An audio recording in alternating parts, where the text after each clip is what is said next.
Bolalik zo'r bo'lardi, qilsam yugurib otam kelardi.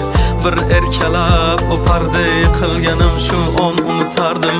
Eslayman o'sha damlar, burchakka bekinib devorga chizardim. O'yinchoqlarim faqat buzardim, yangi yilda kun bo'yi archa bezar. O'sha eski bog'cha, opam uxlamoqchi, men esa qochmoqchiman, qizlar aytmoqchi. Lekin baribir qochardim, befoyda ushlash, hech kimga yoqmasdi abedda uxlash. Hamma yasardi, pistolet buxankadan, bekin macho o'ynaganda qochardik bir chekkadan. O'ynardik don zikki bitta chertkidan, varraklar yasardik aygen paketlardan. Hayajonli xotiralar maktabda ilk kun, tayoqcha chizishni o'rgandim uch kun. Ustozim kirganda aytardik jo'r bo'lib assalomu alaykum. Har kun tayyorgarlik alif be bayrami, harfi tushganda she'r yodlagani. Qizlar salonga ilk bor kirgani, onalar pul yig'ardi video chaqirgani. Sinfdoshim edi birinchi sevgim, hozir ham qiziq goh kelar ko'rgim.